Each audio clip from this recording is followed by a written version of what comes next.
Buenos días a todos.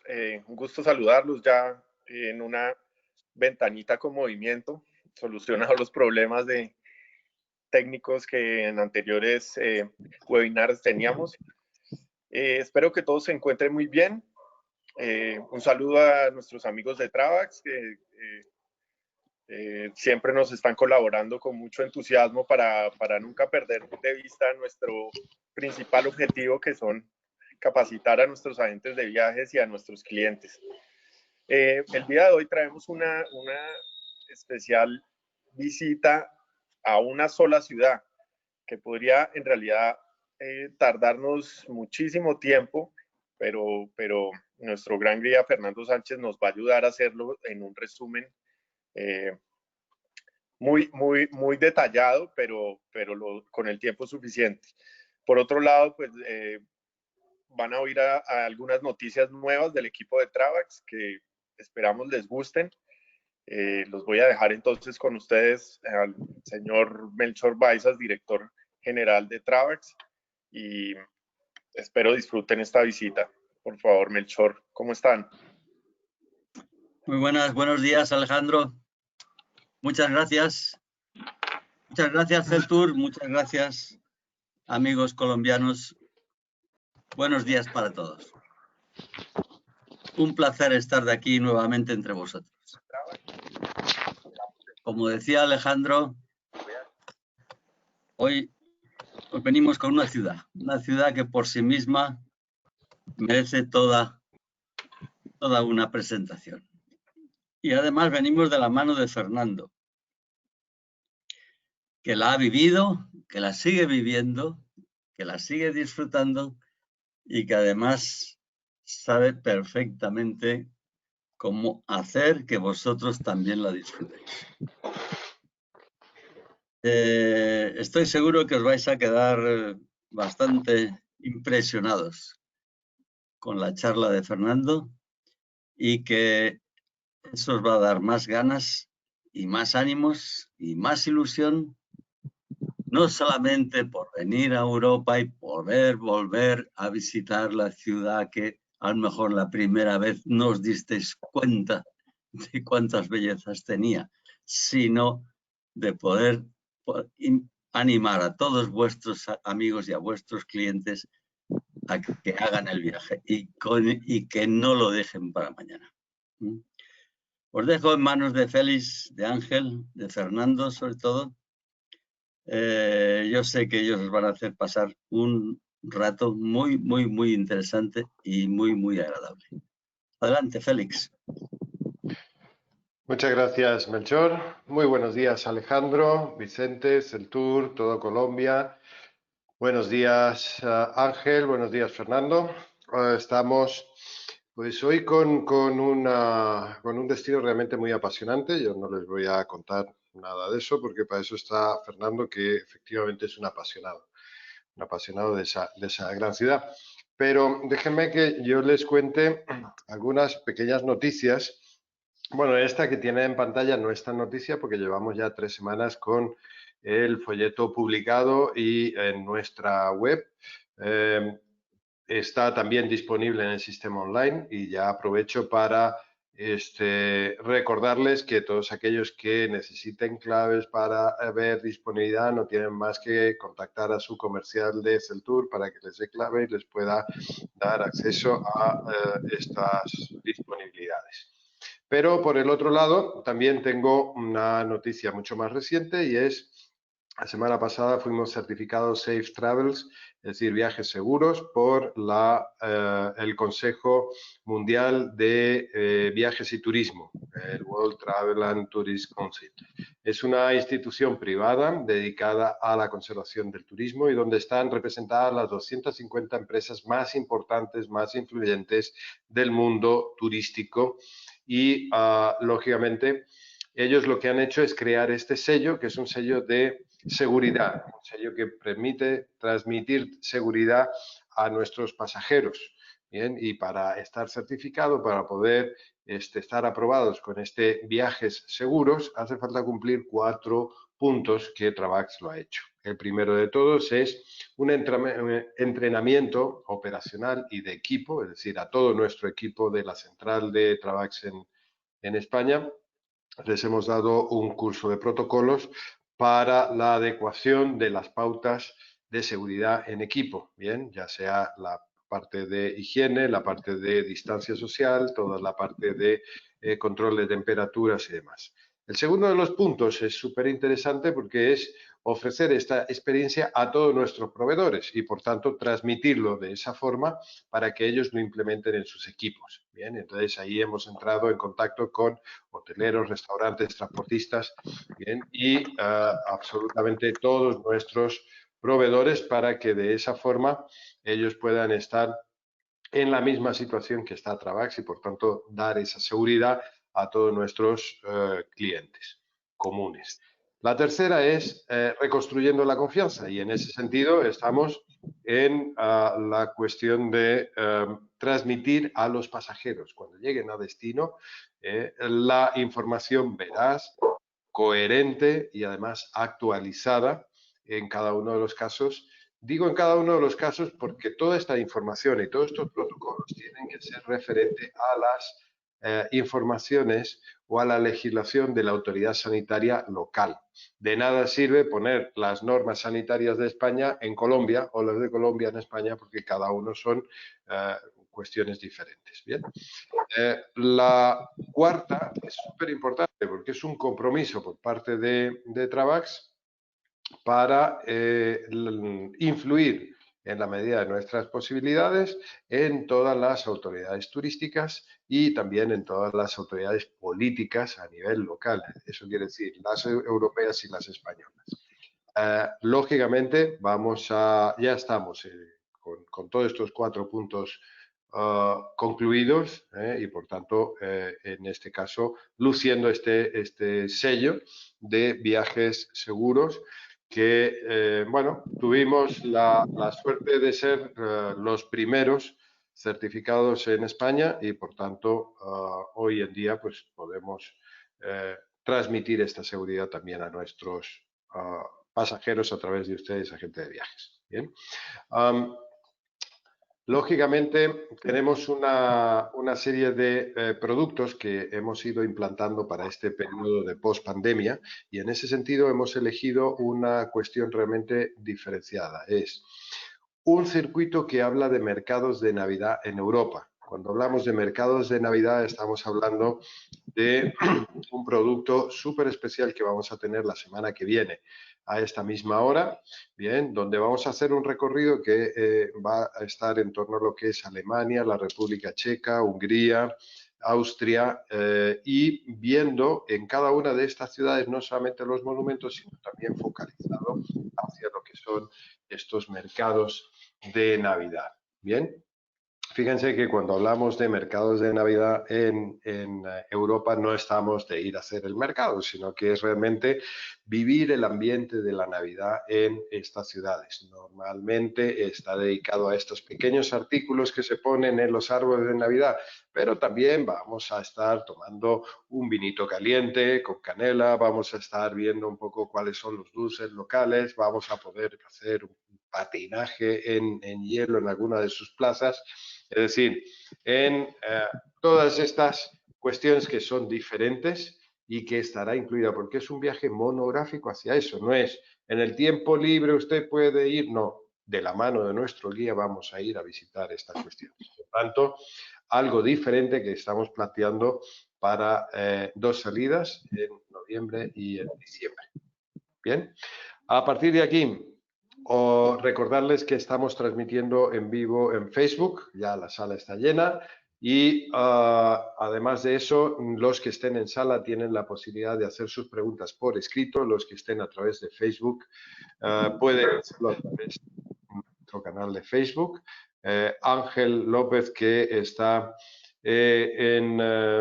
con nosotros, nos va a ayudar en el tema de las redes sociales y Fernando nos va a llevar de viaje a Roma. Pero antes de eso, déjenme que Ángel les haga una introducción de las ciudades o este producto especial que tenemos en ciudades aquí en Europa. Ángel, ¿qué tal? Buenos días, adelante. Hola, ¿qué tal? Buenos días. Bueno, comentaros, tenemos al final de nuestro manual, al final de nuestro catálogo, tenemos lo que llamamos estancias. Bien, porque esté al final no quiere decir que sea diferente. En algún lado tenía que estar y lo pusimos fuera o diferenciado de lo que son los circuitos. Dentro de estas estancias, hoy nos toca hablar de Roma. Bien, no nos toca hablar, le toca hablar a Fernando.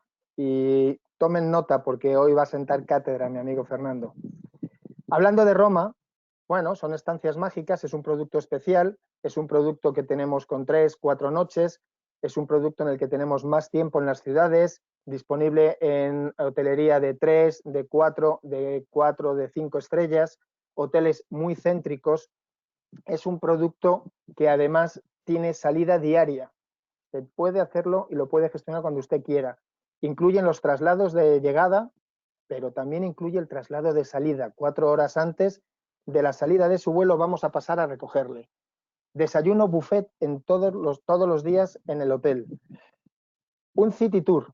¿Qué es un city tour? Un city tour es un paseo en estos autobuses altos que tienen 2 pisos, que se llaman también hop-off. Subir y bajar.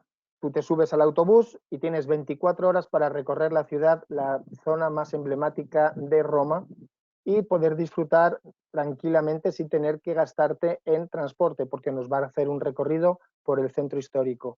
Noches extras, bueno, tratándose de estancias, siempre puedes contratar 2 noches más, 2 noches menos. Esto es bastante asequible. ¿Qué tenemos en especial en este producto? Hablamos de estancias mágicas en Italia. Fíjense, estamos en Roma. Llegamos a Roma, disfrutamos de Roma, tomamos un tren, porque el Italia Express incluye el traslado y el recorrido en tren hasta Florencia, disfrutar 2 noches en Florencia, llegar a Venecia, 2 noches en Venecia. Ojo, hotelería en las islas. No estamos en Mestre, ni estamos en las islas de Venecia. En muchos de los hoteles seguramente haya que llegar en góndola. O sea, imagínense, trayecto de tren, Roma, Florencia, Venecia, las tasas hoteleras, en este caso, al no ser un circuito, no están incluidas, pero el hotel, como lo elegimos nosotros, pues bueno, ya lo vamos gestionando y en este caso no es un circuito en el que vamos con muchas personas y el trámite no se pierde tiempo en este sentido. Con lo cual, salidas diarias y hoy el que sale es el circuito en Roma. Hoy el que sale es Fernando y os va a contar maravillas de Roma que desconocíamos. Yo no tengo más que decir. Adelante, Fernando. Muchas gracias, Ángel. Vamos a mostrar la pantalla. A ver si la ven. ¿La ven? ¿Se ve mi pantalla ahora o no? Hola, hola. Hola, Fernando, se ve perfectamente. ¿Se ve? Ah, vale, perfecto, vale. Si hay algún problema durante la presentación, díganmelo, porque a veces falla la conexión o alguna cosa de estas, ¿vale? Así que si se ralentiza o se me escucha mal, me interrumpen, que no hay ningún problema. Bueno, pues buenos días a todos, a Colombia, a América, donde nos estén escuchando o viendo ahora mismo. Vamos a hacer este viaje tan bonito por Roma, bonito porque es una ciudad bonita, es una ciudad que yo sin duda alguna de Europa o casi y del mundo es mi favorita. Podríamos pasarnos horas y horas hablando y aprendiendo nuevas cosas de su historia, de sus monumentos. Jamás llegaremos a saberlo todo de esta ciudad, ni en 1000 vidas. Por eso se llama la ciudad eterna, ¿no? La ciudad de Roma. Mi reto es intentar en una hora más o menos resumirles. Voy a intentar que sea una hora o menos, pero es difícil porque es que es una ciudad que tiene muchísimas cosas, pero les voy a resumir de manera entretenida y divertida los casi 2.800 años de historia que tiene esta ciudad y que ha dejado una enorme cantidad de lugares para visitar y quedarse con la boca abierta. Espero conseguirlo. En Europa tenemos, como saben, pues la suerte de contar con restos muy bien conservados de lugares para hacer viajes atrás en el tiempo 500, 1000 o 2000 años atrás.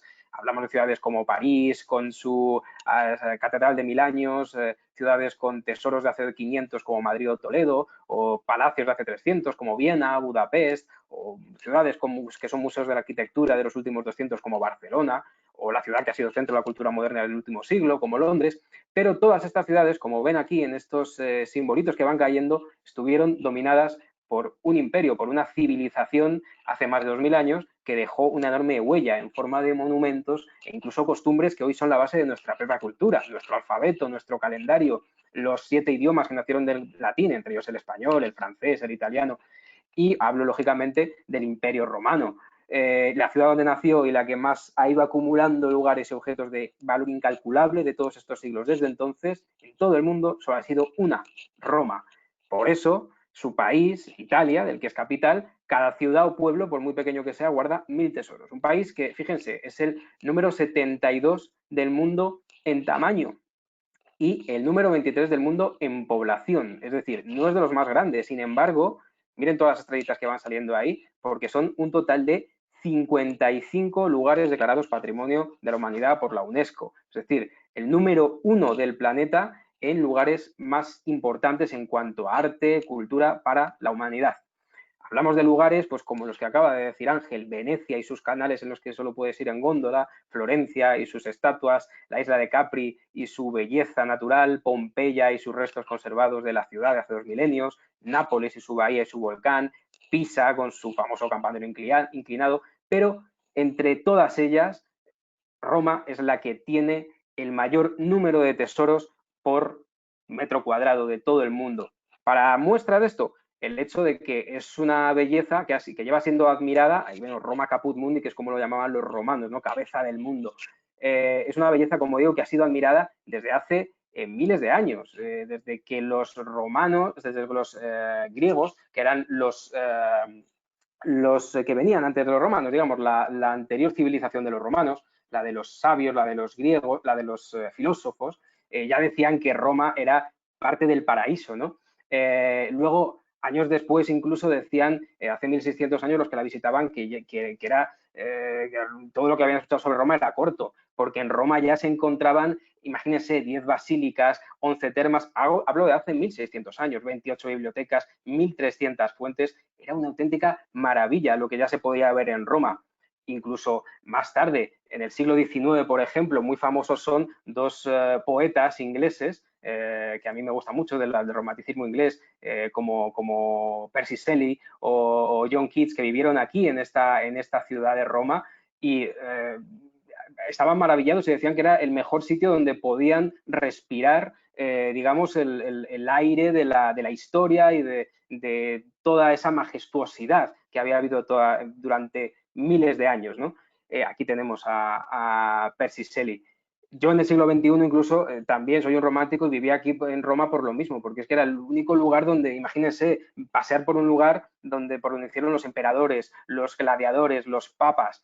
Como decía Quevedo, a mí hay una poesía, un poema que me gusta mucho de Quevedo, el escritor español del siglo XVII, decía en este bonito poema que ven aquí: oh Roma, en tu grandeza, en tu hermosura, huyó lo que era firme y solamente lo fugitivo permanece y dura, ¿no? Es decir, es una ciudad en constante movimiento durante miles de años. Por eso es la ciudad eterna, porque ha vivido todas las etapas que puede vivir una ciudad. Uno cuando viene, como decía Melchor, cuando visita Roma la primera vez, el cerebro no puede asimilar todo lo que ve porque son muchas cosas de muchos periodos históricos distintos.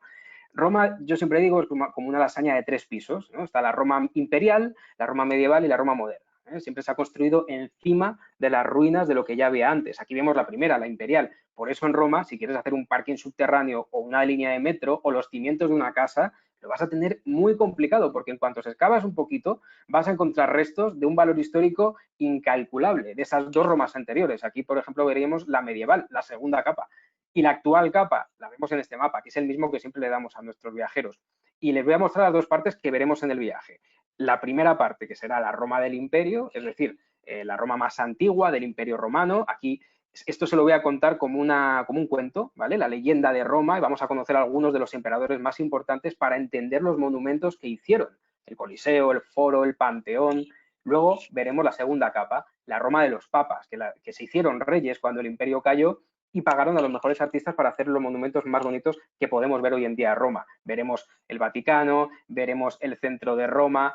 Eso es lo que vamos a ver. Luego hay una tercera capa, que es la Roma moderna, que, bueno, ha dejado menos cosas, entonces no nos interesa tanto. Vamos, por lo tanto, a viajar 2800 atrás. Vamos a empezar por el principio, por la fundación de Roma. Imagínate que venimos en nuestro bus desde la Toscana, entramos ya a la región, por los campos y valles cerca de Roma, y yo siempre pregunto, ¿quién fundó Roma? Siempre lo saben, Rómulo y Remo, ¿verdad? Ahí los ven. La leyenda nos cuenta una historia bellísima de la que los romanos son herederos de los sabios y respetados griegos. Todos conocen la leyenda de Troya, ¿no? Esa guerra entre los enemigos. Entraron una noche en la ciudad, escondidos en un enorme caballo que fingieron regalarles como símbolo de amistad, ¿no? El caballo de Troya, una de las leyendas más famosas de la antigua Grecia, narrada por Homero en la Ilíada y la Odisea. Bueno, y también seguro que vieron la película con Brad Pitt. Pues de aquí surge el personaje de Eneas. Eneas era un troyano que huye del ataque de la ciudad, llevando a su padre Anquises en el brazo y a su hijo Ascanio. Los tres llegan a Italia. Cuando Eneas muere, su hijo funda una ciudad llamada Alba Longa y se convierte en su primer rey. Bueno, pues unos 400 años después, su tataranieto Numitor, que es el rey de Alba Longa, es despojado del trono por su hermano, tal Amulio, y para que nadie se venga en el futuro, pues Amulio manda a matar a su hijo y a su hija. Rea Silvia la mete en un colegio de monjas, digamos, ¿no? Para que no tenga descendencia. Pero le sale mal, porque un día Silvia va por agua a la fuente y el dios Marte la deja embarazada de 2 gemelos. Obviamente esto es una leyenda, claro. Hablamos de dioses y demás. Y esos 2 gemelos tienen que ser abandonados en el río Tíber para que su tío no les mate. La cestita llega a un monte llamado el Monte Palatino. Y ahí llega, ¿quién? La famosa loba Luperca, que al oírlos llorar les dio de mamar y hasta que un pastor les encontró y los crió. Esta primera parte de la leyenda siempre digo que es la versión para todos los públicos, porque la de los mayores de edad dice que la loba, en latín lupa, era en realidad la esposa del pastor, una prostituta del lupanar, como se llama también a los prostíbulos, ya que las mujeres aullaban como lobas para atraer a los clientes. Esta versión obviamente la escondieron porque, claro, Roma tenía que tener una leyenda bonita, ¿no? Y Rómulo y Remo se convirtieron al final en el símbolo de la ciudad hasta el día de hoy. Así que fueron criados por los pastores, le explicaron su origen y decidieron vengarse de su tío y devolver a su abuelo el trono. Pero ellos querían reinar y en vez de esperar a que muriera su abuelo dijeron, vamos a fundar nosotros otra ciudad, donde la loba nos encontró. Y se encontraron con un terreno muy parecido a este, con 7 colinas, las famosas 7 colinas de Roma. Y problema, ¿cuál de ellos fundaría la ciudad? Eran gemelos, no había uno mayor. Pues bueno, decidieron uno que Rómulo quería crear una ciudad llamada Roma en la colina del Palatino y Remo otra con su nombre Remoria en la colina del Aventino. Y para solucionarlo, como el buitre, el animal de los presagios, acordaron que quien más buitres viera pasar ganaría. Rómulo vio pasar el doble y fue elegido fundador. Así que trazó el perímetro de la ciudad, pero su hermano Remo, que tenía muy mal perder, se burló de él, atravesó el surco. ¿Y qué hizo Rómulo? Decidió matar a su hermano, ¿no? La solución fácil. Muchas veces lo hemos pensado todos con nuestros hermanos, pues él lo hizo. Así demostró que había que ser duro, que aunque fuera con tu propia familia, ¿no? Esto, digamos, fue el pecado original de Roma, porque sirvió para justificar los asesinatos y las guerras familiares en la época romana, que hubo muchísimos. Aquí ven a Rómulo como rey y finalmente en abril del año 753 a.C. se funda Roma, según la leyenda. Los historiadores dicen que fue un poquito antes, pero bueno, el caso es que en el Monte Palatino construyó su casa, es decir, su palacio. De ahí viene palacio, de palatino, palatio en italiano, palas en inglés, viene de esa palabra. Ese palacio creció y creció, lo usaron todos los reyes y emperadores. Y en la actualidad, fíjense, vamos a ver la primera foto de la actualidad. Lo que podemos ver en Roma del resto de este palatino son estas ruinas. Han pasado muchísimos años, hoy podemos ver los restos de esos edificios que formaban ese enorme recinto donde vivían los emperadores con sus familias, donde hacían esas grandes fiestas. Imagínense todos los lujos que podía haber ahí dentro. Y el primer edificio de gobierno de Roma, ¿dónde se puso? En la colina de al lado, la Capitolina. Hoy día sede de la municipalidad. Precisamente de ahí, de Capitolino, viene la palabra Capitolio, edificio del gobierno. Como ven, muchas palabras que vienen del latín que hablaban los romanos. Como digo, muchísimas influencias en la actualidad. Rómulo entonces llenó la ciudad de campesinos, de pastores, de refugiados y los organizó en rey, senado y pueblo. Él reinaba y el senado, aquí ven a los senados con sus túnicas blancas, hacían las leyes, ¿no? ¿Quiénes fueron los primeros senados? Los 100 hombres más distinguidos que había en ese momento, los patres, los padres de Roma, y sus descendientes que eran patres patricios, las familias poderosas, y el resto de ciudadanos, el pueblo, los plebeyos, la plebe. Y aquí una historia muy curiosa que hoy día pueden ver en cuadros bellísimos, por cierto, porque como llegaban muchos hombres y pocas mujeres a la ciudad, alguien tenía que tener hijos. Entonces a Rómulo se le ocurrió convocar unos juegos deportivos e invitó a sus vecinos, los sabinos, que llegaron a la ciudad con sus esposas y sus hijas. ¿Y qué hicieron? Raptaron a cada mujer o niña, las Sabinas. Este cuadro del siglo XVIII de Jacques-Louis David muestra el rapto de las Sabinas y los historiadores creen que pudo pasar de verdad, y es que Rómulo empezó a hacer cosas bastante horribles, por eso finalmente fue asesinado por sus senadores, hartos de él. Luego lo veremos que pasó también algo parecido con otro señor un poco más tarde.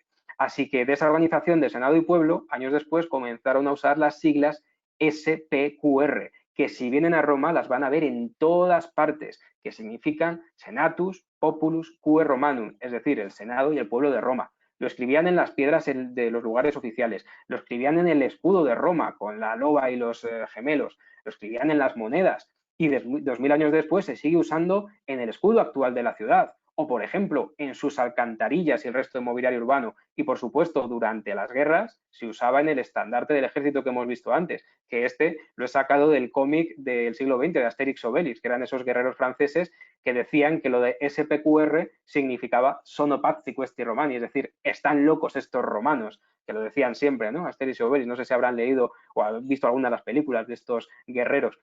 Y hablando de alcantarillas, la más famosa del mundo, ¿saben dónde está? Por supuesto, está en Roma y es la conocidísima Boca de la Verdad, una gigante máscara de mármol de hace 2000 años, de casi 2 metros, guardada en una iglesia que atrae muchísimos turistas, porque cuenta la leyenda que quien mete la mano en la boca, si es mentiroso o mentirosa, la boca se lo come. Por eso la película Vacaciones en Roma, que yo se la pongo mucho a los viajeros porque es muy bonita y sale toda Roma, Gregory Peck le hace esa broma a Audrey Hepburn y finge que la boca le ha arrancado la mano.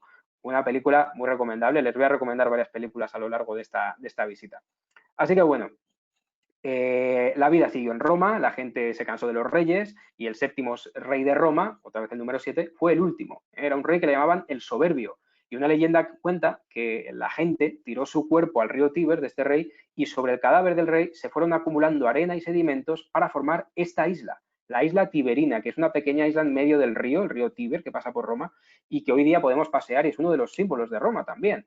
Están muy orgullosos de ella. Uno de sus puentes, el que ven a la derecha, es el más antiguo de Roma, es del año 62 antes de Cristo y se conserva tal cual era, casi 2100 años después. Atrévanse a pasar por él porque no se cae, ya se lo digo yo. Pues este último rey tan malo era etrusco, que era una de las tribus más importantes que formaron la ciudad. Eran de los mejores inventores que ha habido nunca, excelentes ingenieros, y precisamente ellos, los etruscos, fueron los que desecaron el pantano que había entre la colina palatina y la colina capitolina para construir en ese terreno el centro de la ciudad, el famosísimo Foro Romano. Aquí en el foro estaba el mercado, los templos, los negocios, el downtown de Roma, el city center. Imagínense a los romanos con sus túnicas hace 2000 años paseando, haciendo compritas, yendo a misa. La vida giraba en torno a este lugar, con estatuas y enormes edificios de mármol, de oro. Hoy día esos edificios no están, pero podemos ver sus ruinas, uno de los puntos más visitados de Roma. Hay que pagar entrada para el recinto y ver estas columnas que aún quedan en pie y usar la imaginación para pensar cómo podrían ser los edificios completos. Fíjense esta foto tan bonita con Roma nevada, que es muy raro que nieve en Roma, aquí en el Foro Romano con estas columnas. Si quieren ver una panorámica más grande, fíjense aquí, vemos una panorámica completa del recinto actual del foro, donde podemos ver, pues fíjense, este que tienen aquí delante es el templo de Saturno del año 500 a.C., o el arco de Septimio Severo del año 200 después de Cristo, el templo de Vespasiano de unos años antes, el templo de Cástor, que está ahí, que solo quedan esas 3 columnitas, o justo detrás la casa de las Vestales, que es las religiosas vírgenes, estas monjas de las que hablábamos antes, ¿no? Donde encerraron en la leyenda a la chica, que vivían en un bonito edificio que era muy parecido a este, ¿no? Esto era anteriormente y hoy quedan pues estas columnas que ven en la foto grande. Y seguro que conocen también el Arco del Triunfo de Napoleón en París, ¿verdad? ¿En cuáles se basaron para construir ese arco? Pues en 2 concretamente. En el arco del emperador Tito, que también está en el Foro Romano y que fíjense que bien se conserva, y en el de Constantino, muy cerquita, que también lo veremos bien conservado y ambos están pegados al Coliseo, que enseguida vamos a conocer. En fin, un lugar único, el Foro Romano, para los apasionados de la arqueología y los que les gusta imaginar con los ojos abiertos cómo podían ser estas maravillas hace 2000 años. Pero yo siempre digo, a los que les guste ver una ciudad romana completa, cuando vengan a Roma tienen que ir una mañana a ver Pompeya, porque la ciudad de Pompeya está a un par de horas de Roma y pocos años después del nacimiento de Cristo sufrió la erupción de un volcán, el volcán Vesubio, que sepultó toda la ciudad bajo la capa de ceniza y gracias a eso se conservan perfectamente calles, edificios, las casas e incluso el prostíbulo, que me hace mucha gracia porque mantiene las paredes, las pinturas con las distintas posturas sexuales para que el cliente eligiera. Es una cosa muy curiosa.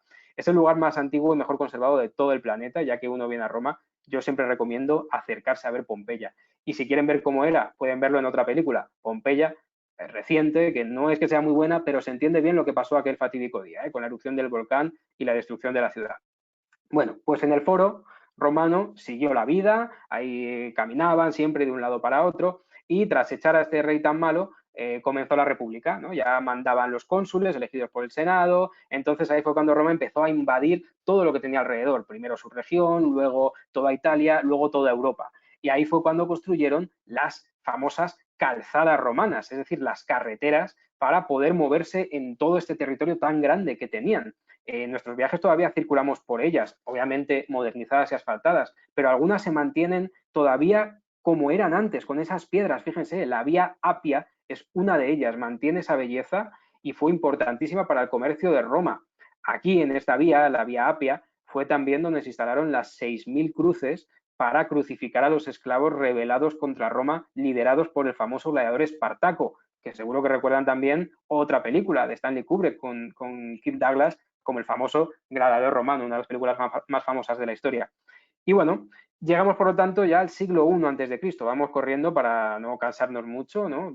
Cuando vengan a Roma van a poder ver esto mucho más tranquilos, pero ahora quiero que vayan abriendo boca y que vayan tomando esas ganas para ir. Y el siglo I a.C. llega el romano más famoso de todos los tiempos, cónsul, militar, escritor. Hablamos obviamente de Julio César, un hombre que empezó como soldado, que se vio muy hábil en la política y en la guerra, se ganó el favor del ejército y dirigió al ejército muy sabiamente, muy bien, para expandir el imperio, conquistando por fin la Galia, es decir, la actual Francia y Bélgica, de tal modo que los romanos ya hicieron suya media Europa, como ven en este mapa. Derrotó a todas las tribus, como por ejemplo los galos del rey Vercingetorix, que se tuvo que rendir ante el todopoderoso César, ahí lo ven rindiéndose ante él, pero ansiaba tanto el poder que los senadores no dejaron volver a César a Roma porque si volvía se iba a hacer con el jefe de todo. Pero él lo que hizo fue cruzar el río Rubicón, que hoy en día esa expresión de cruzar el Rubicón significa hacer algo para lo que no hay vuelta atrás, y es que si lo cruzaba era entrar en la frontera de Italia y provocar una guerra contra su enemigo Pompeyo, que además era el marido de su hija.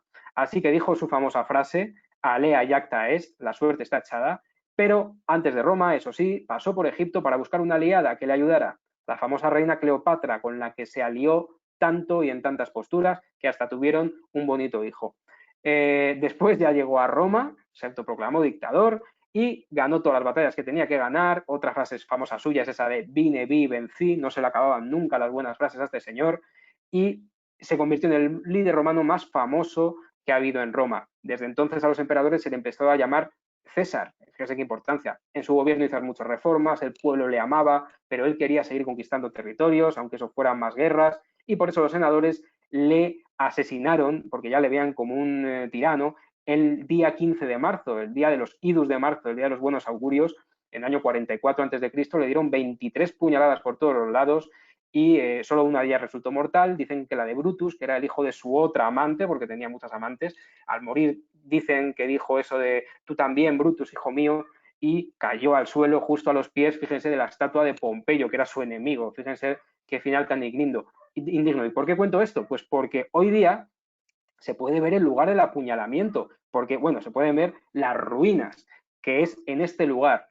Aquí estaba el lugar de reunión de los senadores, hoy llamado Largo de Torre Argentina, no por el país, sino porque aquí hace 1500 años después de la muerte de César se hizo un palacio, un señor que venía de la hermosa ciudad de Estrasburgo, que está en Francia, y Estrasburgo los romanos llamaban Argentoratum, por Argenta, plata, igual que Argentina, por el Río de la Plata, ¿no? Entonces se llamaba así en honor a este señor. Pero en el siglo XX, cuando iban a remodelar la plaza, excavaron y encontraron estatuas, templos, los restos incluso de un enorme teatro que cabían 17.000 personas y también encontraron la piedra que marcaba el punto exacto donde Julio César fue asesinado. Por eso sabemos que fue aquí. Hoy, por cierto, este lugar es el hogar de los gatos romanos, uno cuando va circulando por el centro de Roma y ve este sitio, ve a los felinos tirados al sol, dándose paseos. Miren qué bonitos los gatitos tirados, ahí siempre les llevan comida para que coman. De hecho, hace poco alguien descubrió que si buscabas en Google Maps este lugar y ponías la cámara de posición, salía esta foto tan divertida, que es un gato con cara de pocos amigos, que yo siempre digo que mi teoría es que es la reencarnación del mismísimo Julio César. Porque si le ponemos la corona de laurel, un escudo y un cetro, clarísimamente yo creo que es Julio César y no hay absolutamente ninguna duda. Pues tras el asesinato de Julio César, lo que pasó fue que su sobrino Octavio y su amigo Marco Antonio le vengaron, mataron a sus asesinos, pero luego ellos también se enfadaron y empezaron otra guerra. Ahora era Octavio contra Marco Antonio y contra su nueva esposa, que ¿quién era? La reina de Egipto, Cleopatra, la ex de Julio César. Aquí en la antigüedad todos estaban con todos continuamente. Esta imagen es de otra película, con Liz Taylor como Cleopatra, Richard Burton como Marco Antonio, la famosa película llamada Cleopatra. ¿Quién ganó la guerra? Octavio. Y lo que hizo fue quitar la república, proclamarse emperador. Vamos, que lo de matar a César para que no volviera a la monarquía salió fatal, porque llegó un imperio con un emperador que podía hacer lo que quisiera, o sea, todavía peor.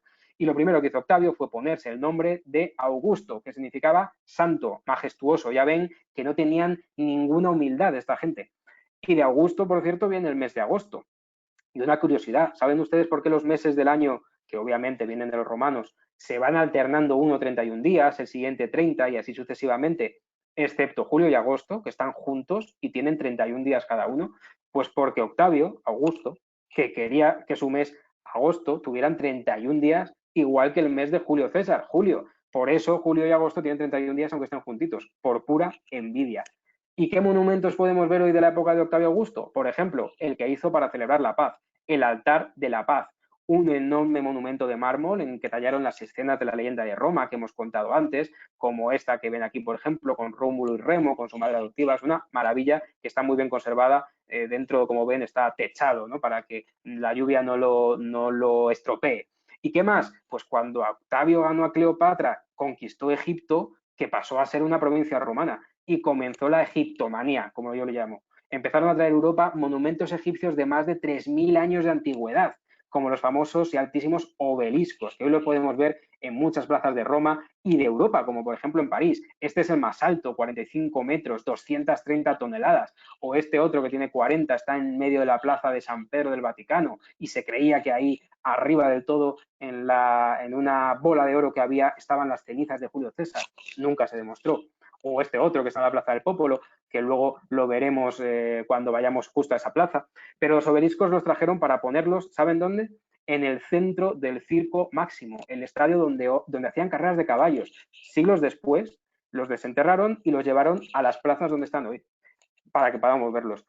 Aparte de estos obeliscos cuadrados, los romanos también construyeron columnas cilíndricas, ¿no?, redondas, como por ejemplo la de Trajano, que es impresionante, situada en la plaza más céntrica de Roma. Y además allí los cristianos, encima de todo, ven que pusieron la estatua de San Pedro. En ella, en esta columna, si vemos más de cerca, están talladas las escenas de las victorias de guerra de este emperador, Trajano. Una preciosidad. O en la misma calle, subiendo esta otra de Marco Aurelio, hecha pocos años después. Como ven, monumentos de hace 2.000 y 3.000 años en perfecto estado y que podemos admirar solo paseando a pie por Roma. ¿En qué ciudad pasa esto? Yo creo que en ninguna. Y la egiptomanía, por cierto, hizo que los romanos construyeran también pirámides. Tristemente, hoy solo queda esta, que durante mucho tiempo la gente pensaba que era la tumba de Remo, pero no, era la pirámide de mármol de un señor llamado Cayo Sestio, construida pocos años antes de Cristo. Y si se acuerdan del poeta inglés, de los poetas ingleses que hablaba antes, Shelley y Keats, están enterrados aquí, ¿no?, en el cementerio protestante de Roma, uno de los más bonitos de la ciudad, donde también descansa su amigo John Keats, otro de los poetas románticos, como decía antes, que tiene su tumba, que es una de las más visitadas del mundo. Fíjense, ahí justo al lado de la pirámide. Y ya que estamos por tanto, en nuestra historia, en la época de Cristo, ya hemos llegado hace 2.000 años justo, y tras Octavio vinieron emperadores de su familia, que era una familia de locos, Tiberio, Calígula, Claudio, Nerón. Si quieren conocer sus chismes, cómo se mataban los unos a los otros y se envenenaban, hay una serie muy buena, yo creo que la pueden encontrar incluso en YouTube, que se llama Yo Claudio, para ver todo lo que pasaba en esa locura de familia. Por ejemplo, Calígula fue el más polémico de todos, que se gastó todo el dinero en orgías, en fiestas, nombró a su caballo general del ejército, estaba loco. Se hizo también incluso una película con actores famosos que era en realidad una película pornográfica que estaba producida por la revista Playboy. Esta solo para adultos, para niños no, pero es una cosa muy curiosa. Calígula no era su nombre real, por cierto, le llamaban así porque de pequeño se ponía las grandes sandalias de los soldados, que se decía Caliga en latín, y le llamaron Calígula, que es botitas. Fíjense que al final el botitas fue uno de los gobernantes más dementes y polémicos de la historia. Y para demente su primo Nerón, que su historia se cuenta en la famosa película Quo Vadis, muy buena para que uno vea la reconstrucción de la ciudad de Roma, que el propio Nerón mandó quemar, como ahí ven, para echar la culpa a los cristianos, porque claro, en la época de Augusto nació Jesucristo, crucificado por venerar a un dios distinto a los dioses romanos. Ya saben, Marte, Neptuno, Mercurio, Venus, esos dioses que hoy son los nombres de los planetas. Otra influencia más. Poco a poco esta pequeña religión cristiana que venía de Oriente fue creciendo y cada vez más personas la seguían. Esto a los romanos no les gustó, persiguieron a cristianos y judíos y les hacían morir o bien en la cruz o devorados por los leones en la arena de los circos. Arena, que es una palabra que hoy se usa también para definir estadios. Y los romanos tenían muchas formas de divertirse muy extrañas. Si quieren, vengan conmigo a verlas. Por ejemplo, la primera de todas, la cultural, como los griegos, los teatros. Hoy día se pueden ver varios en Europa donde aún se representan obras como este, que es el mejor conservado de todos, que, ojo, no está en Roma. Pongo esta foto solo para que vean cómo era el teatro, aunque seguramente lo habrán visto ya muchas veces. Este está en España, en Mérida, la ciudad donde venía el famoso gladiador de la película Gladiator. En Roma solo queda el famoso Teatro de Marcelo, que fue el primero permanente de la ciudad, y solo se conserva esta fachada. Luego, aparte del teatro, tenían las famosas carreras de caballos que tiraban de los carruajes, esas cuadrigas, cuando eran de 4 caballos, que se hacían en los circos, enormes estadios en cuyo centro estaba la Espina, donde ponían esos obeliscos y estatuas que hemos visto antes. El más grande, que es el Circo Máximo, 600 metros de largo, como 5 campos de fútbol. Cabían 300.000 personas en las gradas. Imagínense, el estadio más grande que jamás ha construido. Hoy día en nuestras visitas podemos ver sus restos, que dicen que si se ponen a excavar más encontrarán más cosas. Se ve que no han tenido tiempo en todos estos siglos. Y hoy día se llena de gente también para hacer conciertos, como pueden ver aquí, o diferentes celebraciones, cuando Italia, por ejemplo, gana un mundial y estas cosas. Si quieren ver cómo era exactamente un circo como este y esas carreras de cuadrigas, tienen que ver la película de Ben-Hur con Charlton Heston, en las que se recrea con exactitud tanto las carreras como un estadio de la época, muy parecido al Circo Máximo. Y dejo lo último de la diversión más despiadada de los romanos, las luchas de personas contra fieras o de gladiadores entre ellos, donde se hacía en los anfiteatros. Y el más famoso anfiteatro, ¿cuál es? El símbolo de Roma, el Coliseo, llamado Anfiteatro Flavio, que es como era su nombre real. Anfi significa 2, porque es como 2 teatros juntos, conocido como Coliseo porque a su lado había una estatua de 30 metros llamada el Coloso, que significa estatua gigantesca en latín, de coloso, coloseo, o coliseo en español. Pues este anfiteatro medía casi 50 metros de alto, casi lo sigue midiendo en la parte más alta. Cabían 65.000 personas, se usó durante 500 años para hacer luchas, salían los gladiadores, miraban al César y decían eso de los que van a morir te saludan, y luchaban hasta la muerte. Más tarde se usó como fortaleza, como cantera, los cristianos robaron el mármol para construir iglesias, y luego también lo usaron como santuario en honor a todos los cristianos que habían muerto ahí. Hoy día el Papa, cada Viernes Santo, termina aquí la procesión del Vía Crucis. Sin duda, la película que mejor ha recreado el Coliseo digitalmente, yo creo que es Gladiator, que hablábamos antes, que tiene muy buenos efectos visuales, pero muchas inexactitudes históricas, no se fíen mucho de esa parte, y seguro que esta la habrán visto. En fin, el Coliseo es un lugar maravilloso, por dentro se conserva peor, es más difícil imaginar exactamente cómo era, pero por fuera es de los mejores sitios de Roma para hacerse 1000 fotos, sobre todo al atardecer, como ven aquí, que es mi momento preferido para fotografiarlo. Y para terminar con la diversión de los romanos, imagínense oliendo las esencias florales de los vapores, en las termas, el relax, el lugar al que iban a charlar y relajarse, a conocer gente, a hacer negocios, este spa que tenían ellos, qué maravilla, qué tranquilidad la que podía haber ahí dentro. Aquí en Roma están los restos de las 2 termas más grandes y magníficas que se han hecho nunca. Primero las de Caracalla, del año 200, que se conservan sus bóvedas, sus torres, sus mosaicos. Eran enormes, tenían 130.000 metros cuadrados, como 25 campos de fútbol. Aquí todos los veranos se hacen los conciertos de ópera actualmente por la noche. Imagínense qué maravilla ver un concierto en verano en este lugar histórico de hace 2000 años.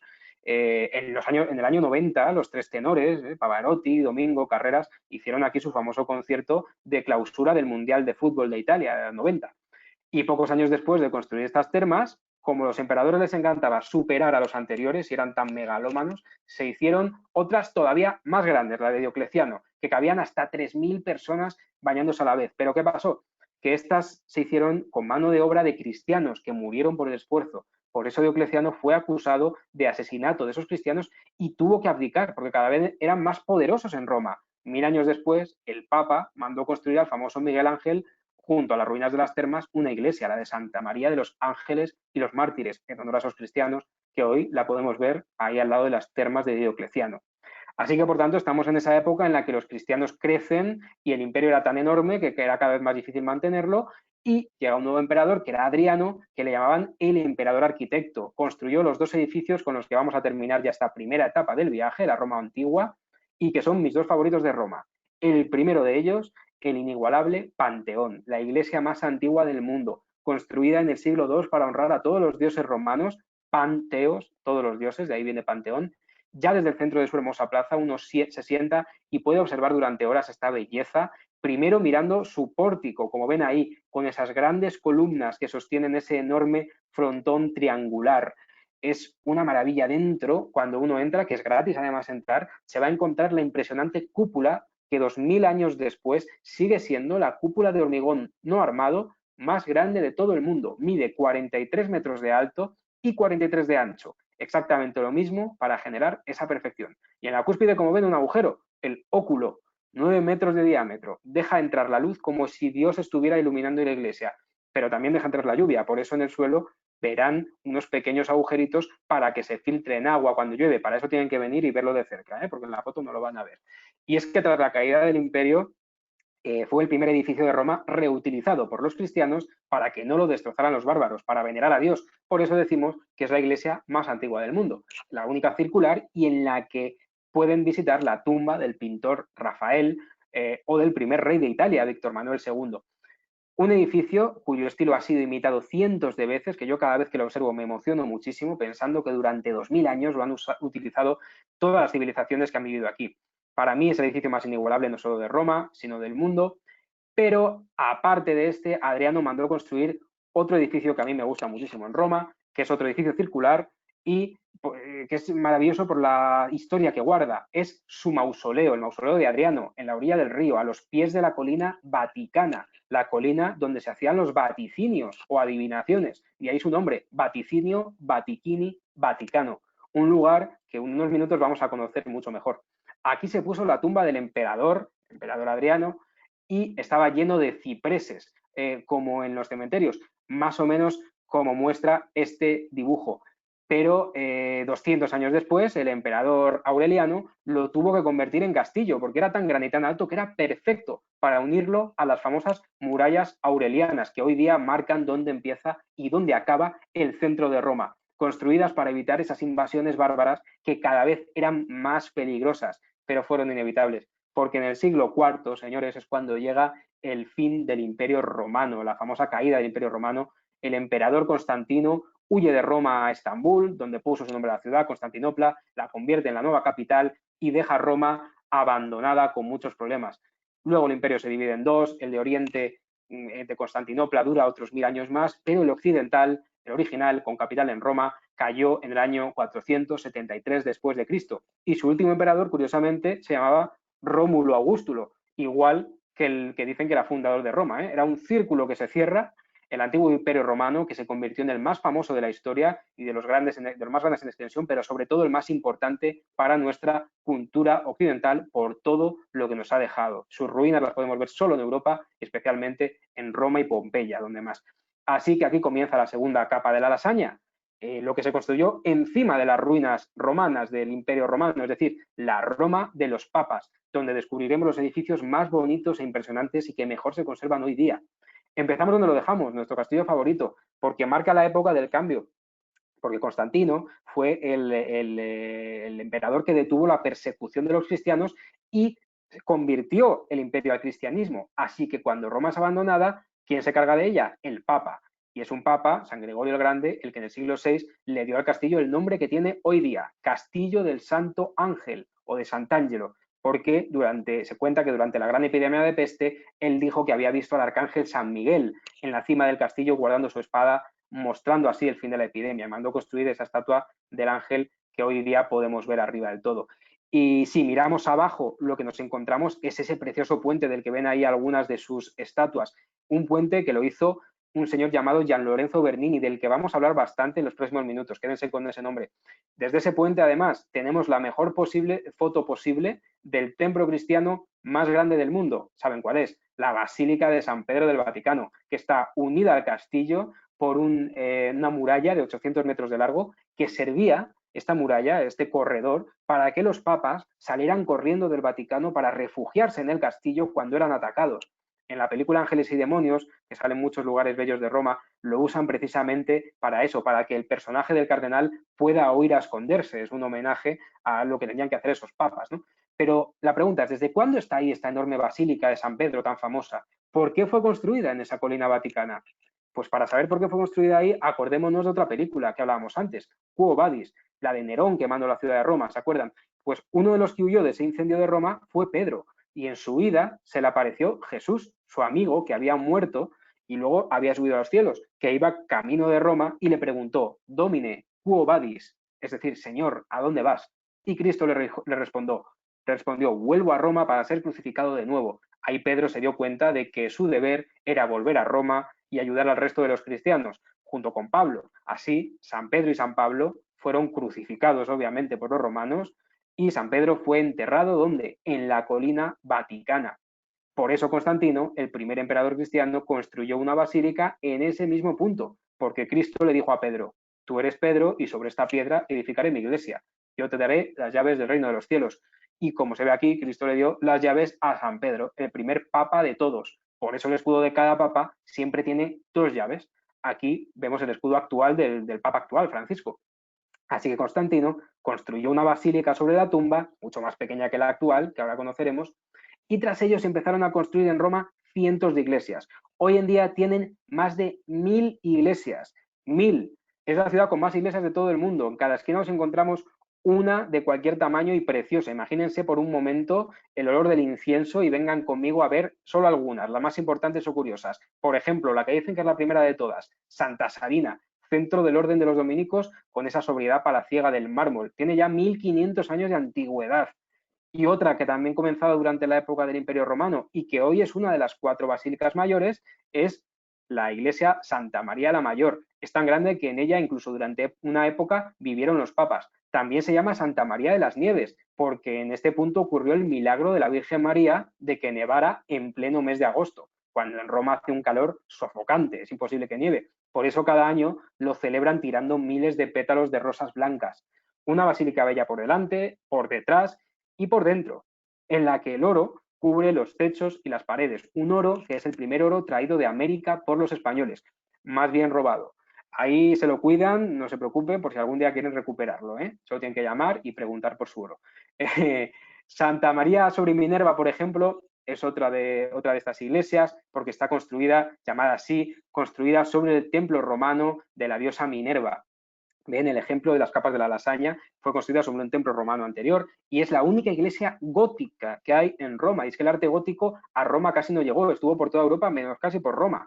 Fíjense qué azul tan bonito. O fíjense en el dorado de la de San Clemente, una de las más bellas de Roma, y yo diría que la que más tesoros históricos guarda en su interior de toda la ciudad. Es un museo de historia de los últimos 3000 años, esta iglesia de San Clemente. Objetos, altares, tumbas, todo muy recomendable y poco conocida.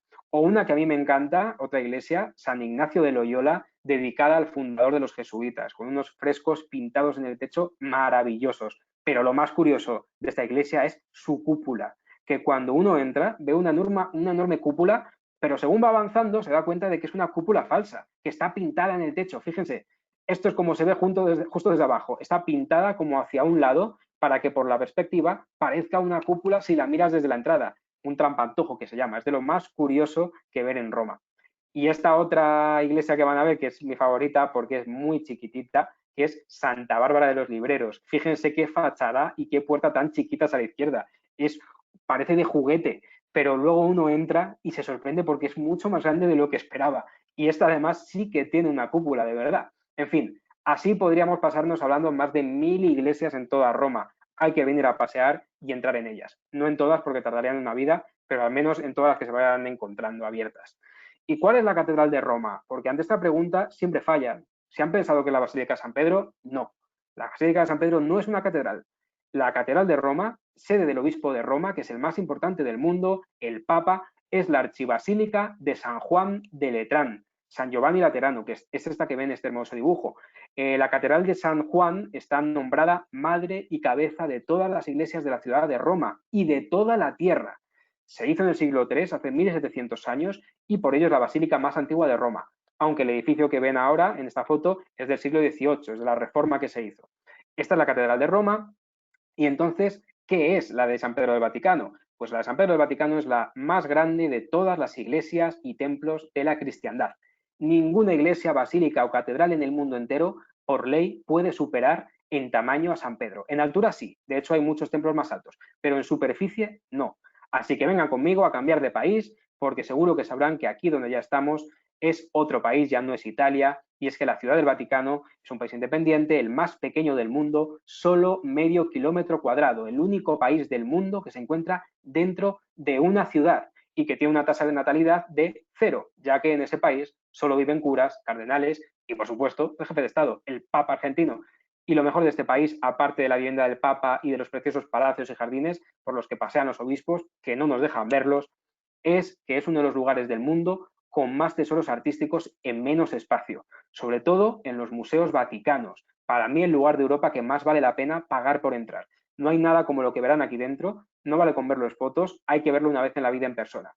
Y al entrar, antes de ver salas tan brillantes y bonitas como esta, lo que vamos a encontrar en la primera escalera es la vitrina con los regalos futbolísticos que le han hecho a Francisco.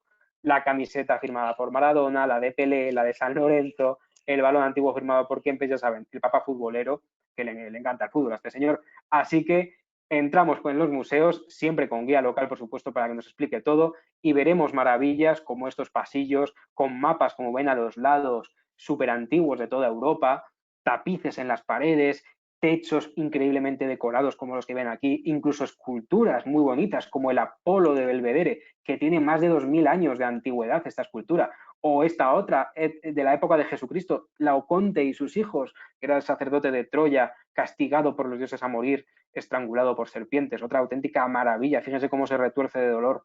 Y claro, cuadros y frescos en las paredes, tan increíbles como los de la estancia de Rafael. Rafael, uno de los pintores más famosos que ha habido en la historia también, este cuadro de la Escuela de Atenas, o los miles y miles de libros y documentos de la Biblioteca Vaticana, creada hace 600 años y que hoy día sigue siendo de las mejores del mundo. E incluso una cosa que me gusta mucho de este museo, que son las dos escaleras que se unen entre sí, que parecen una sola, pero no, son dos. Es un efecto óptico muy bonito con esta escalera de doble hélice. Ahora bien, sin duda, la joya máxima de los museos vaticanos, el lugar de Roma que uno tiene que ver obligatoriamente una vez en la vida, está al final del museo. Es el mejor cuadro que se ha pintado jamás. 460 metros cuadrados, y es que no está pintado sobre un lienzo, sino en los techos y paredes de la capilla que el Papa Sixto construyó en el siglo XV. ¿Y cómo se llama la capilla del Papa Sixto? La Capilla Sixtina. Aquí se elige a los papas en esos cónclaves con fumata negra si aún no han elegido, con fumata blanca si se ponen de acuerdo. Pues lo mejor de todo es que años más tarde de construirla, otro papa, Julio II, tuvo la inmensa suerte de vivir al mismo tiempo que el más grande artista que ha habido en la historia, Michelangelo Buonarroti, Miguel Ángel. Un señor que rechazó el encargo porque decía que no, que él era escultor, que él no era pintor, y creía que sus rivales, los otros artistas, habían convencido al Papa para ofrecerle ese trabajo para que así fracasara y reírse de él. Pues estaban muy equivocados porque pintó los techos y la pared principal de una manera que nadie habría soñado jamás. Los frescos que ven a los lados, esos no son de Miguel Ángel, son de artistas del siglo XV y XVI como Perugino, Botticelli, Ghirlandaio, y Miguel Ángel tuvo que pintar, lo primero de todo, el techo. ¿Y cómo lo pintó? Con los colores más vivos que pudo para que se vieran bien desde el suelo. Pintó a los antepasados de Cristo, a los profetas, los 12 apóstoles, el Génesis, 300 figuras enormes con el diluvio universal, con Adán y Eva, y por supuesto en el centro la imagen más famosa que todos conocemos de la Capilla Sixtina, la de la creación del hombre, la de Dios creando a Adán. Cuando uno aquí entra, les aseguro que se le cae el alma a los pies. Yo creo que lo único que uno puede hacer es llorar de felicidad ante la belleza que está viendo. Tardó 4 años en terminar el techo, Miguel Ángel, y sufrió muchísimo. Tuvo que inventar un andamio para no interrumpir las misas. Luego tuvo problemas con la pintura, que no era absorbida por la piedra. Sufrió problemas de vista por trabajar de noche, lesiones de espalda por pintar tumbado boca abajo. Hay una película muy buena llamada La agonía y el éxtasis que nos cuenta cómo sufrió Miguel Ángel mientras el Papa no paraba de pedirle más y más cosas. Siempre le decía, ¿cuándo acabarás? Y él le respondía enfadado, cuando termine. 4 años tardó, ni en 4 vidas somos capaces nosotros de poder hacer una maravilla como esa. Pero no acaba ahí la cosa, porque 24 años más tarde, cuando Miguel Ángel ya tenía 61 años, el siguiente Papa le mandó pintar la pared frontal, la más grande de todas. Ahí fue cuando decidió hacer el juicio final, con la segunda venida de Cristo y el Apocalipsis. Cristo en el centro, un Cristo guapísimo, con un cuerpo escultural, porque Miguel Ángel creía que el cuerpo masculino era lo más bello creado por Dios. Por eso incluso a las mujeres les pintaba con formas masculinas también. Muchas figuras en esta pared y tuvo un problema, porque como ven, muchos estaban desnudos y tuvieron que que convencer los cardenales al Papa de que le mandara taparlos. Se cuenta, de hecho, que uno de esos cardenales insultó a Miguel Ángel y él a cambio le dibujó como el horrible juez del infierno que está ahí abajo. Este cardenal se dio cuenta de que era su cara y le dijo al Papa, oye, que me ha pintado con mi cara. Y el Papa dijo, mi jurisdicción no incluye el infierno, así que no puedo hacer nada por ti. En fin, para terminar con este lugar, con la impresionante Capilla Sixtina que aquí vemos completa, lo haré con la frase de Goethe, que es el escritor alemán más famoso, sí que decía, sin haber visto la Capilla Sixtina, uno no puede formarse una idea de lo que el ser humano es capaz de lograr. Y no puedo estar más de acuerdo porque es una maravilla como pocas hay en el mundo. Y bueno, como estamos dentro del Vaticano, en sus museos, no nos vamos a ir sin ver la enorme basílica por dentro. Y nuestro guía local nos va a explicar sus maravillas. Y vamos a entrar al templo no haciendo fila como el resto de los montales, no, no, no. Vamos a entrar por la mismísima escalera papal, por donde el Papa y los obispos entran a la basílica desde la capilla tras cada misa. Como decíamos, antes en el siglo IV Constantino construyó aquí la tumba encima de la tumba de San Pedro, una pequeña basílica que se quedó tan pequeña que finalmente se hizo la actual en el siglo XVI y mide 23.000 metros cuadrados. Como digo, la más grande del mundo. Tardó 120 años en terminarse y no la hizo un solo arquitecto, la hicieron varios. Bramante, Rafael, Peruzzi, San Galo y, por supuesto, nuestro amigo Miguel Ángel, que también era muy buen arquitecto y le encargaron hacer la enorme cúpula, que la proyectó cuando tenía ya 71 años. Ojo que esta es la cúpula más alta del mundo, 136 metros del suelo. Por eso se ve casi desde toda Roma. Miguel Ángel se basó en las 2 cúpulas más anchas del mundo, la del Panteón que hemos visto antes y la de la Catedral de Florencia, de Brunelleschi. Por eso la del Vaticano es la tercera más ancha, pero es la más alta. Como ven, escrito en su interior con letras enormes, pone lo que Jesús le dijo a Pedro. Tú eres Pedro, viene en latín, tú eres Pedro y sobre esta roca edificaré mi templo, etc. ¿Qué tesoros podremos ver dentro de la Basílica de San Pedro? Pues fíjense, porque en esta foto ya están viendo uno de ellos. Aparte de la cúpula ahí arriba, están viendo en el centro el altar papal o baldaquino, que es un templete construido mano a mano entre 2 de los artistas más importantes de los que estos últimos minutos vamos a hablar. Bernini, que ya he comentado antes, y Borromini, que lo hicieron en bronce extraído del Panteón. Tiene una altura de 30 metros este altar y es impresionante. Mírenlo aquí más de cerca porque está considerado como la primera obra 100% barroca, el movimiento que ellos mismos inventaron, con ese derroche de curvas por todas partes. Y también van a ver estatuas de muchos santos, como por ejemplo esta de Santa Verónica, con el famoso velo que tendió a Cristo para limpiarse el sudor y la sangre. Por eso en el toreo el movimiento de la Verónica es precisamente por esta estatua, ese movimiento que hace. Pero sin duda la mayor joya artística de la Basílica, el ejemplo de que Miguel Ángel era antes que nada escultor, como él mismo decía, y es el mejor escultor que ha habido, es sin duda la Piedad, que la podemos ver al lado de la entrada de la Basílica, una obra que hizo cuando solo tenía 22 añitos. A esa edad yo solo salía de fiesta y perdía el tiempo. Esta obra es de mármol, mide casi 2 metros, es la Virgen María con Jesús en brazos, transmite una belleza y un sentimiento como pocas. Fíjense los pliegues del vestido de la Virgen, la cara de tristeza, el cuerpo desnutrido de Cristo, es algo impresionante. Como todo lo religioso que hay en Roma, en cualquier parte del mundo, da igual si uno es católico o no, si es ateo, si no le gusta la religión, da igual. Esto es arte, puro arte, nada más. Y hablando de esculturas de Miguel Ángel, hay una que también iba a ir aquí en la Basílica, pero al final no se puso, porque se acuerdan que Miguel Ángel se negó a pintar la Capilla Sixtina, pero porque también estaba centrado en otro trabajo, que era esculpir el mausoleo del propio Papa Julio, que iba a ir aquí en la Basílica, y solo le dio tiempo a hacer la figura del Moisés, que es la otra gran escultura que podemos ver en Roma de Miguel Ángel en otra iglesia cerquita del Coliseo, que se puede ver gratuitamente. De mármol, mide 2,5 metros y es una maravilla. Y claro, si estamos hablando del siglo XV, cuando se hizo la nueva basílica, hablamos de Miguel Ángel, de Rafael, de Brunelleschi, de Florencia, significa que estamos en pleno renacimiento, ese movimiento artístico, cultural, que puso fin a los 1000 años de oscuridad de la Edad Media, con la idea de volver a lo clásico, a construir edificios tan majestuosos como los de la antigua Roma y la antigua Grecia. De ahí surgieron Leonardo, Rafael, Miguel Ángel, Donatello, Brunelleschi. Como decíamos al principio, el Imperio Romano fue tan influyente que 1500 años después volvieron a su mismo estilo y afortunadamente en toda Italia podemos ver miles de edificios grandiosos de esta época perfectamente conservados.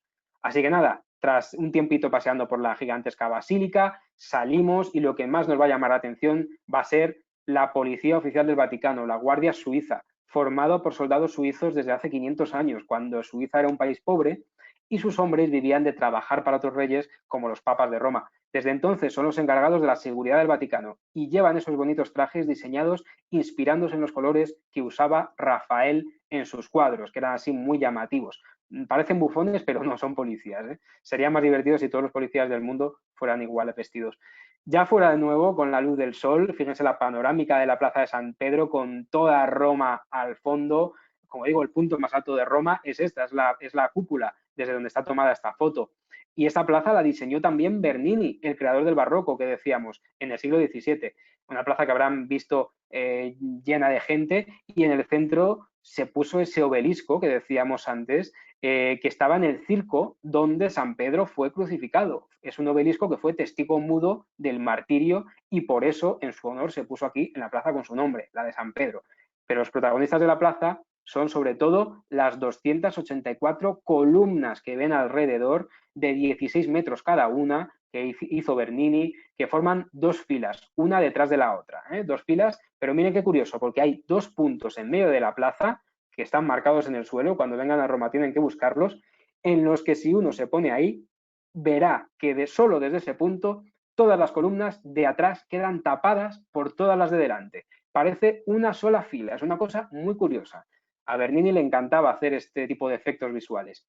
Así que cruzamos esas columnas, volvemos a Roma, a Italia, por la Vía de la Conciliación, que es esa gran calle que ven ahí. Antes ahí había un barrio, pero pusieron esta gran avenida. Antes la idea de Bernini era que uno circulara por ese barrio y se encontrara de repente esta plaza, pero bueno, finalmente pusieron esta avenida que lleva hasta el Castillo de Santo Ángel que hemos visto antes. Y con nuestro amigo Bernini vamos a acabar con nuestro último paseo por Roma, que es la parte que a mí más me gusta, que no podemos ver con nuestro bus porque son calles muy pequeñas, es el centro, la Roma de cine, la Roma barroca. Cuidado, porque muchas veces los viajeros dicen que, yo he visto muchas cosas barrocas en América, nada que ver, ¿eh? Aquí se creó el barroco original y están los edificios más impresionantes. ¿Saben cómo se creó el barroco? Pues fue gracias al odio que se tenían estos dos arquitectos y escultores, Bernini y Borromini, Gian Lorenzo y Francesco. Muy distintos ellos. Bernini venía del sur de Italia, Borromini del norte. Bernini era extrovertido, caía bien a la gente, era mujeriego, tuvo 11 hijos. Borromini, al contrario, era introvertido, caía mal, muy religioso, sin relaciones con las mujeres, pero ambos eran genios de la arquitectura y de la escultura. Y en el siglo XVII aparecieron en Roma con solo 20 años y los papas, que pagaban a los artistas para hacer esas maravillas, les obligaron a trabajar juntos en el altar papal que hemos visto antes. Pero Borromini se cansó de que Bernini cobrara mucho más, cayera mejor, así que se separaron. ¿Y qué hizo el papa?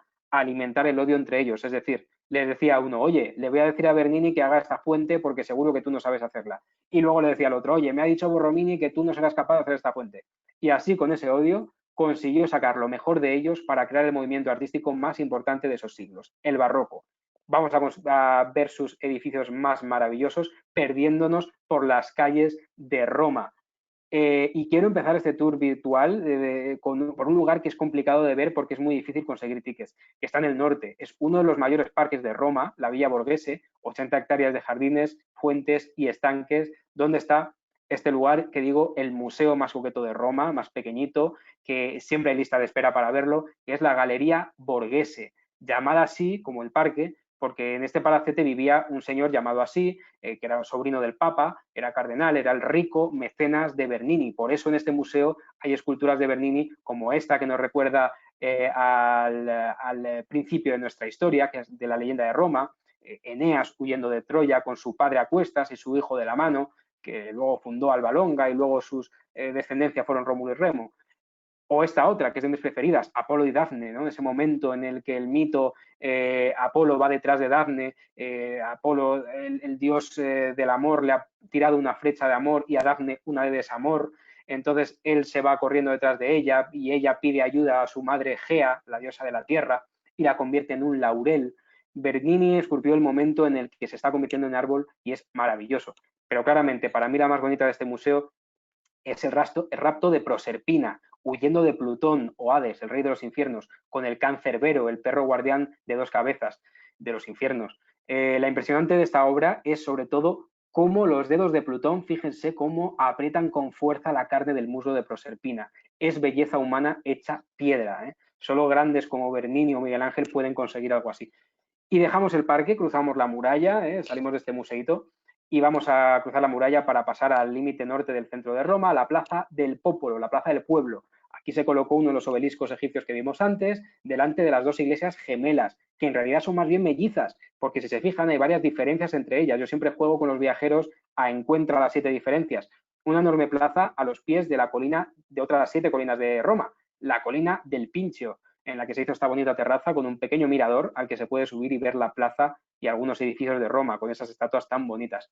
Si tomamos una de las calles que sale de la plaza, vamos a llegar a un famosísimo punto de Roma, la conocida Plaza de España, llamada así porque aquí está el Palacio de la Embajada de España y esa enorme escalinata es la imagen típica de la Plaza de España, de todas las postales, pero en realidad la plaza es la parte que está abajo, delante de la embajada.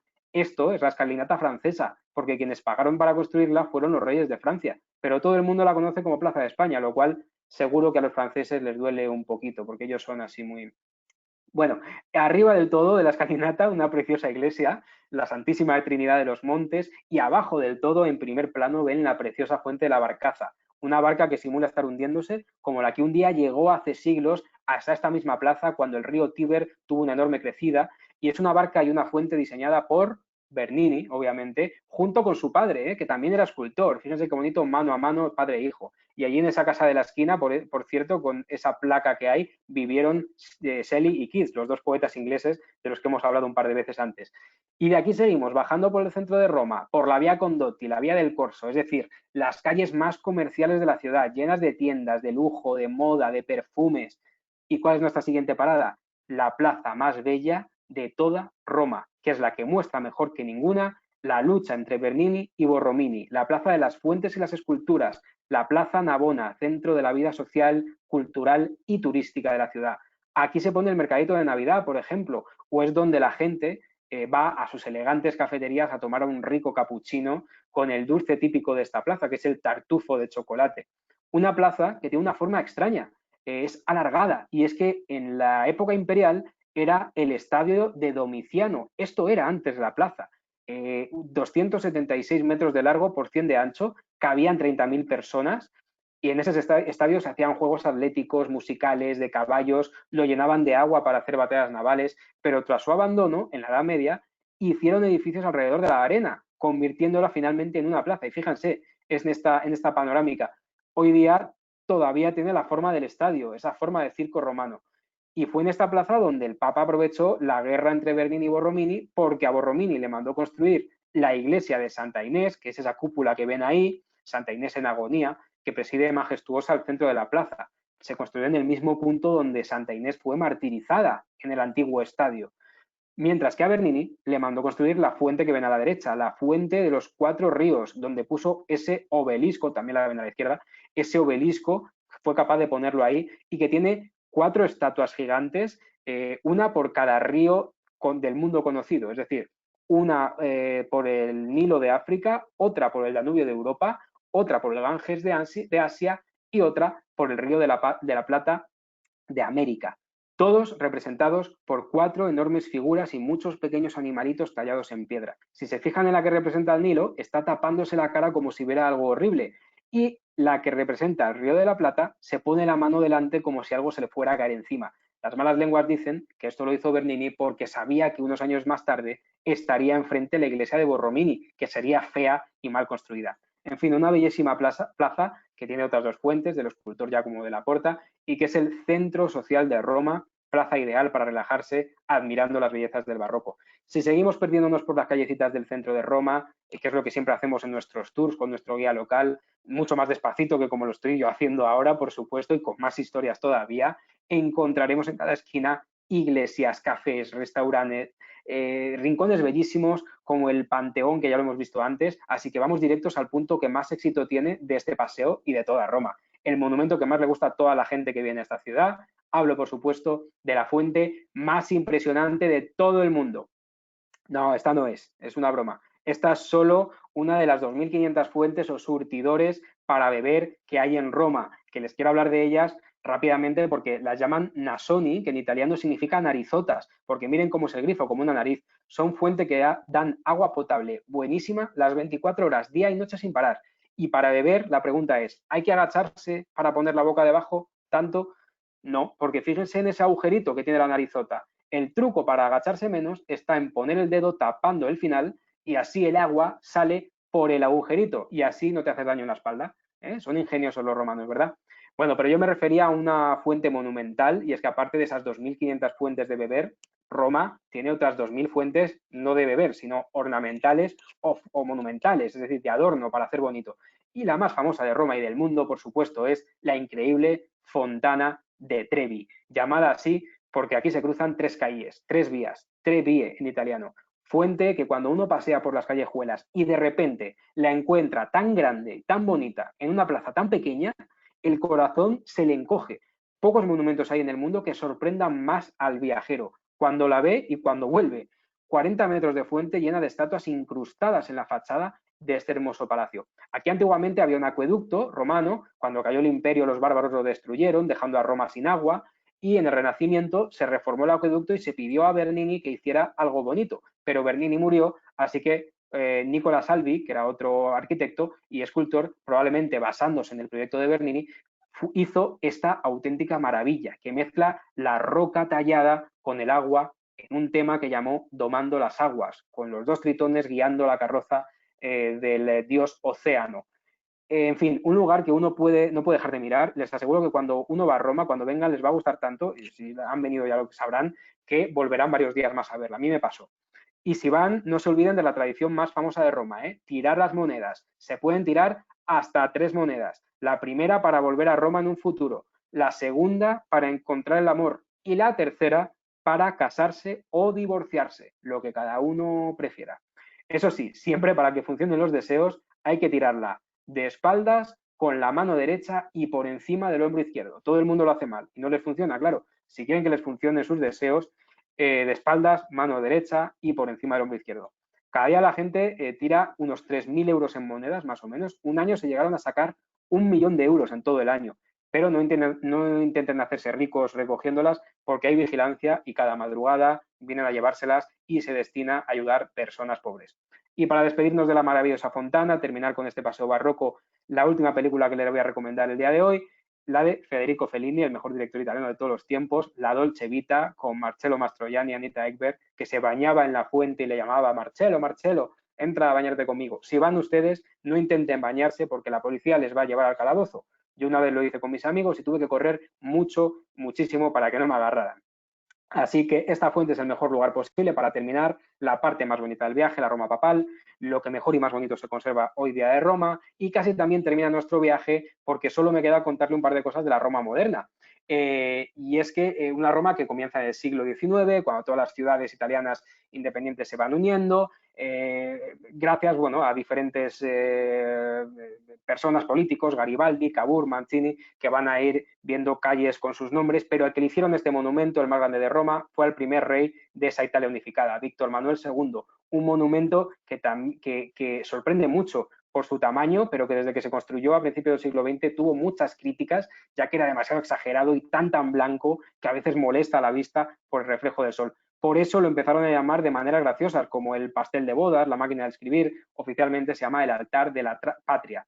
Sobre todo fue criticado porque su construcción supuso la destrucción de la mitad de la colina capitolina, de las 7 que hemos visto antes, y en la cual se instaló la Municipalidad de Roma. Afortunadamente, aún se conserva un pequeño montículo justo detrás del monumento, que lo ven ahí asomar a la derecha. Un último recuerdo a Miguel Ángel, porque fue el que diseñó toda la plaza, incluyendo la espléndida escalera con la que podremos llegar hasta ahí. En esta plaza, además del ayuntamiento, la municipalidad, se encuentra el museo donde está la escultura de la loba Luperca con los gemelos Rómulo y Remo. Esta plaza claramente es del Renacimiento, y es que en los últimos 2 siglos en Roma se construyeron muy pocas cosas interesantes, estaban demasiado ocupados con la unificación y esas cosas. Luego en el siglo XX, además, con el poder fascista de Benito Mussolini, que era ese horrible dictador amigo de Hitler, que se asomaba a ese palacio que ven ahí a la izquierda, al más alto, para dar sus horribles discursos de odio, pero la buena noticia es que no consiguió que el odio calara, porque Roma, 2800 años después, y ya terminamos con esto, ha vuelto a ser lo que era al principio de su fundación, una ciudad con una enorme variedad de etnias, de religiones, de personas de todos los colores, creencias, países. Aquí ven, por ejemplo, uno de mis barrios favoritos, el barrio judío, y aquí se cierra el círculo, porque Roma, cuando se fundó, era una mezcla de personas de diferentes tribus, y hoy, tras haber pasado de todo, ha vuelto a serlo, una ciudad que ha vivido lo bueno, lo malo, todo lo que puede vivir una ciudad, y todo eso marcado a fuego en sus preciosas calles. Pasear por Roma hoy es como pasear por un enorme museo al aire libre de historia, de leyendas, por donde han pasado los personajes más importantes que existieron.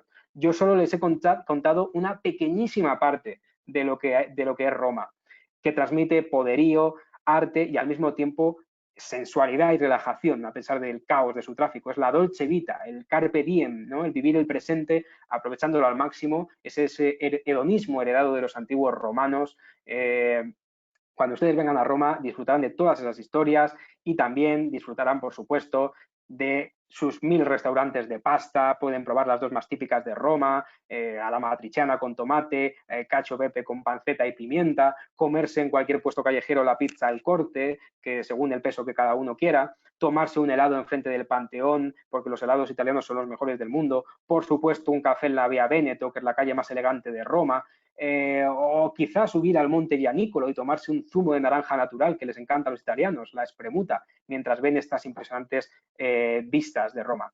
O, por supuesto, pasar una noche en el famoso barrio de Trastevere, de los más famosos de Roma, que está detrás del Tíber, por eso se llama Trastevere, Tevere es Tíber en italiano, y fue de los últimos barrios que se integró en la ciudad. Incluso tienen un acento y carácter distinto a los romanos y, sin embargo, hoy día es el barrio que todo el mundo quiere ir porque está lleno de restaurantes, de bares de música, gente en la calle con sus guitarras, un lugar que yo siempre recomiendo ir, por ejemplo, para cenar. En fin, Roma, una ciudad que mezcla de todo lo bello que uno puede ver en el mundo, el mejor arte que se ha hecho, la historia de la humanidad, todo está en Roma, es el principio y el final de todo. Espero que les haya gustado, que hayan aprendido cosas, que la hayan pasado bien. Aquí les esperamos para ver y vivir la Dolce Vita con sus propios ojos en la ciudad eterna. Félix, te devuelvo la palabra si sigues ahí, si siguen despiertos. Sí, aquí sigo, claro que sigo despierto. Ahí sigue.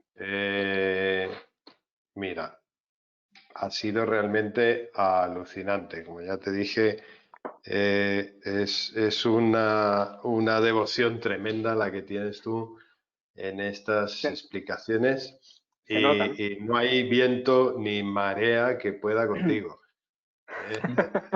Es algo que te deja tremendo. Pero bueno, realmente es un gran incentivo para poder ir. Roma, yo siempre lo he dicho, es como la ópera. Te puede gustar la primera vez y entonces la amarás toda la vida. y si no te gusta esa primera vez, siempre podrás aprender a amarla y para eso hace falta ir ahí. Estamos dispuestos a recibirlos a todos ustedes y bueno, ahí tienen a Fernando que está deseando subirse al bus y llevarlos a Roma para enseñárselo. ¿Ok? Ángel, ¿alguna cuestión por ahí en las redes sociales? Bueno, en las redes sociales más que nada lo que hay son felicitaciones. Cuando vaya por Roma quiero que Fernando sea mi guía. Melanie. Fernando, estoy encantada con tu explicación, solo te faltó recomendar tu restaurante favorito. Pues si quieres te lo digo. Ya, venga, pues dilo. Pues mira, es uno que se llama L'Archetto. L''Archetto se escribe. Y es una espaguetería. Y tienen como, no sé si son 200 tipos de espagueti con diferentes recetas. Ese es mi favorito de Roma. Bien. Hay otra más que dice, voy a ponerme a ver de nuevo las películas mencionadas. Tengo para rato. En fin. Sí, claro que tienes para rato. Sí.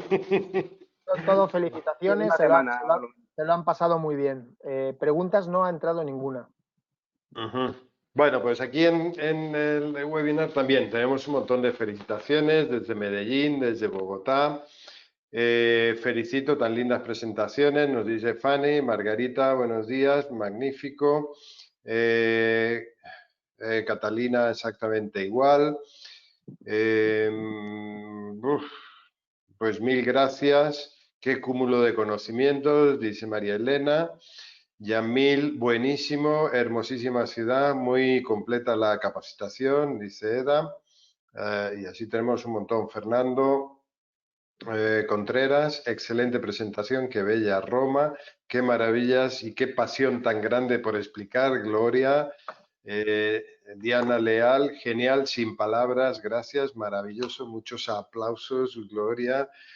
Patricia Pérez, excelente presentación y el conocimiento de Fernando, o sea, realmente millones de felicitaciones para Félix y Alejandro, Fernando y Ángel, mil gracias, espectacular, John, Claudia, Lucía, excelente Fernando, o sea, preguntas, claro, después de 2 horas hablando que no queda nada por explicar. No, mentira.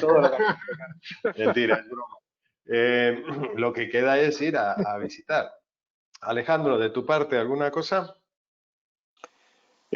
Nada, pues agradecer a Fernando, sin dudas, que a uno transportado no solo a Roma, sino además a la época de 2000 años atrás. Muy, muy, muy interesante, muy agradecido con Fernando, con ustedes. Un mensaje solo a los participantes para que no se pierdan la próxima transmisión, porque va a traer cosas muy interesantes. Es una sorpresa bien importante que me gustaría que todos estuvieran bien informados. Por otro lado, sé que hay algunas invitaciones que llegan a través de la base de datos de Celtur y otras invitaciones que llegan a través de la base de datos de Anato.